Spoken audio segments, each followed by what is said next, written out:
Hello, so it's about 6:20 here in the North Pennines in the morning, 31st of October 2025, and North Pennines, this is Alston, the highest market town in England.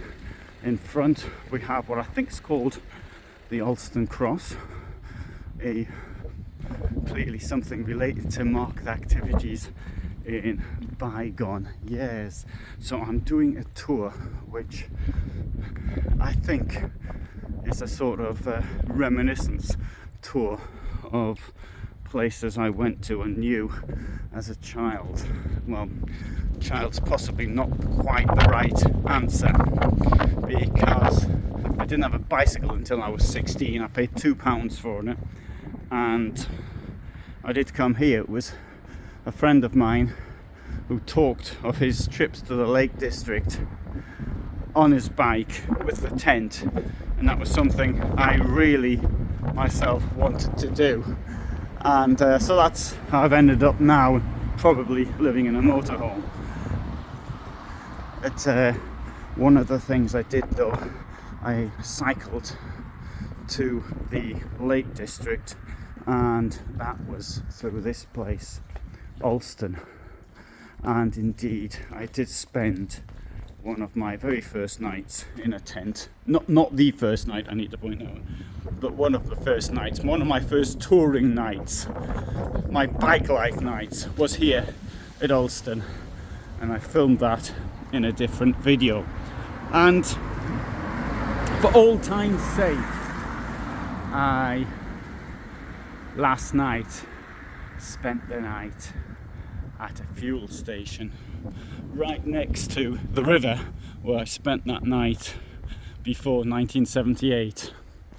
So and in 1978, what I can recall very clearly, there was an owl that kept me awake, and the sound of the water. Now maybe I'm a bit more used to sleeping outside, and so I had the sound of the water,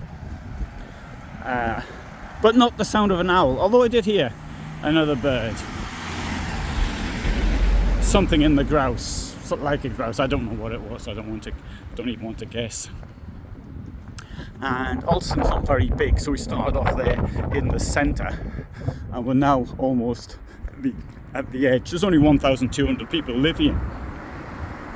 100 years ago there was double that amount, but as the local mines closed, then there wasn't really employment possibilities. To the right now, there is a heritage railway, and see, the railway station's been done up as though it were from the 1930s, at least it looks like the 1930s to my eye. And outside the railway station we can see a engine that was used in the mines, although mainly the coal mines in this case. This area for mining was lead mining, which goes back to Roman times. Tiny bits of silver, and now there's the possible opportunity that zinc mining might return to the area, thanks to exploratory work by Canadian company Minco, which in 2013 spent £500,000 on looking for the possibilities. They found zinc in what appears to be rich veins at a depth of 150 meters, which far too deep to have been exploited in the past, but thanks to modern technology, perhaps that will now be possible. So, and here's this fuel station where I spent the night. I've got to say, the staff here were extremely nice to me yesterday when I went to buy gas, and really very nice with me.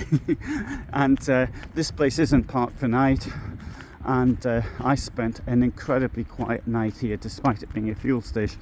Now, I've spent lots of nights in fuel stations in my time, and I have to say that this, you know what, I think was the best night in a fuel station, or one of the best. It's hard to say because there must have been so many of them. And they got Spa next to it as well, Texaco, and Spa. So I'm gonna cross the road now. This is a main road here. It's an A road, and so that, as you notice, there's a bit of traffic coming backwards and forwards.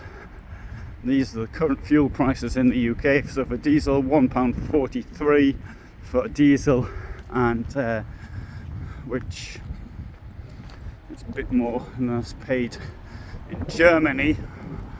In fact, in Germany I paid 1.47, only that was euros.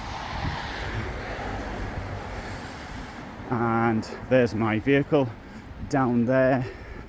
Absolutely fantastic place to spend the night. So that gets my vote of approval. But now I'm about to get into the van and go off elsewhere. So the plan for today is to go up the Hartside Pass, something I remember as being the most difficult from a cycling point of view, because there were one or two places up until now which were difficult, but none as difficult as the Hartside Pass. And then I want to see a stone circle which dates to I've forgotten well, many thousands of years ago. And then I want to go, I'm not certain, somewhere in the Lake District, travel along Ullswater or something like that. Hopefully I'll find somewhere to stop at. I don't know yet, it might be difficult. We've got the river to the right here, but now's the time, I think, get back into the motorhome. So this is a Swift Carrera 144. It's a 6-metre rear lounge motorhome. Having a rear lounge means that the bed's in a bit of an odd position. It's quite low, so there's not much in the way of storage. That's the negative point. And the positive points, it's very well built. I just do not hear anything shaking, rattling and rolling as I turn around corners and do things of that nature, which is often the case with other vans. And the engine is absolutely incredible now. Somebody wrote on there in one of the comments that it's an automatic engine, so I won't want it. Yes, I don't drive automatic. I'm not so keen on automatics at all, and I know that I'm in a highly minority position. And after this, it is absolutely incredible the way it holds on a you're going uphill, you have to stop. The whole absolutely brilliant. The engine is just like driving a car. It's really nippy. I'm very impressed, and I'm told the new Ford automatic is even better. That I don't know because I haven't driven one.